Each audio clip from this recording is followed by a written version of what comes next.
안녕하세요. 당뇨인들의 당뇨 졸업을 돕는 한의사 이혜민입니다. 메트포르민은 당뇨인들이 가장 많이 복용하는 당뇨약일 텐데요. 이 흔한 당뇨약 메트포르민의 효과가 장 건강에 따라 달라질 수 있다는 사실 알고 계셨나요? 당뇨약 메트포르민, 왜 어떤 사람에겐 잘 듣고 어떤 사람에겐 안 들을까요? 그 해답은 에 있을지도 모릅니다. 자세히 살펴볼 테니 끝까지 집중해주세요.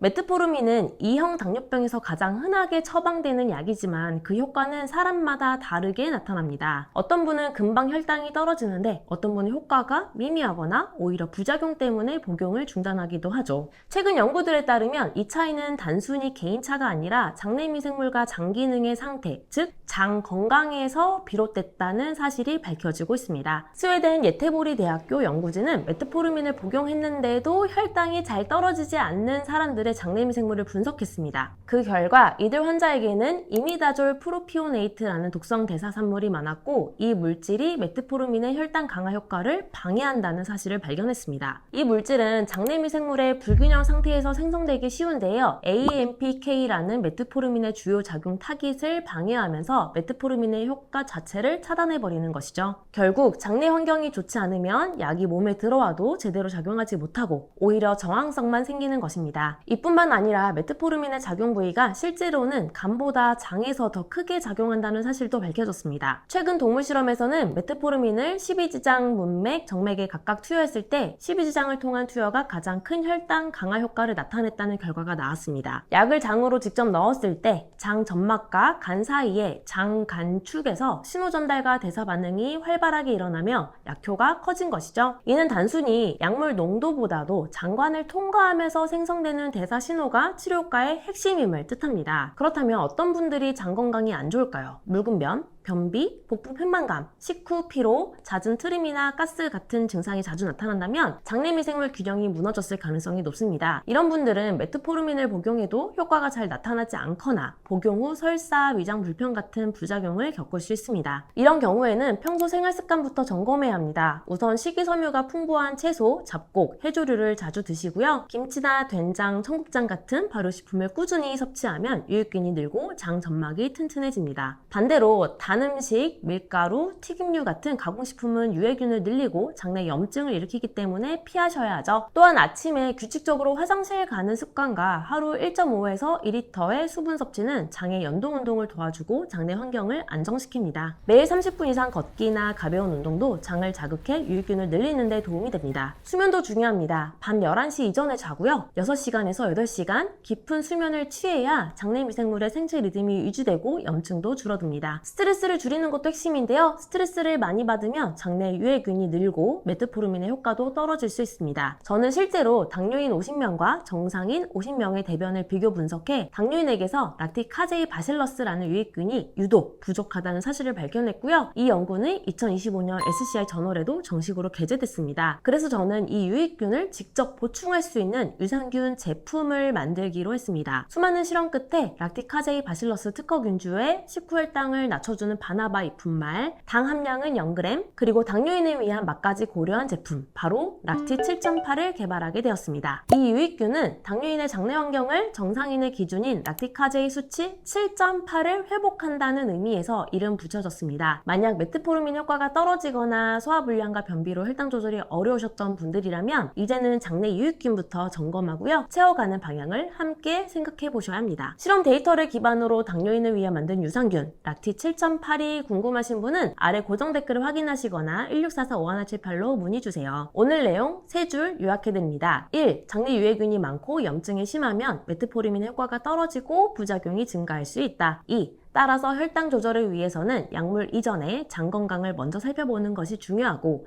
음식, 수면 등 생활 습관을 바꿔야 한다. 3. 생활 습관 개선만으로 묽은 면, 변비, 복부 편만감, 식후 피로, 트림이나 가스 등이 해결되지 않는다면 당뇨인을 위한 유산균을 고려해보자. 더불어 당뇨스쿨에서 당뇨 관해에 도움이 될 수 있는 당뇨 편지를 무료로 발송해드리고 있는데요. 음식, 운동, 수면, 합병증, 공복혈당, 달력 등의 내용을 정리해서 매일 아침 9시에 7일간 문자로 보내드립니다. ARS 1877 8125로 전화를 걸어 전화 한 통으로도 간단하게 신청할 수 있고요. 아래에 있는 고정 댓글을 눌러 신청하실 수도 있습니다. 마지막으로 당뇨스쿨에 매주 3개씩 업로드되는 당뇨스쿨 영상 꼼꼼히 챙겨보기 힘드셨죠? 영상들 요약해서 카톡으로 보내드릴게요. 카카오톡에 당뇨스쿨이라고 검색해서 친구 추가하세요. 주 3회 업로드되는 영상과 월별 최신 뉴스, 당뇨인을 위한 제품 및 할인 정보 등을 매주 카톡으로 받아보실 수 있습니다.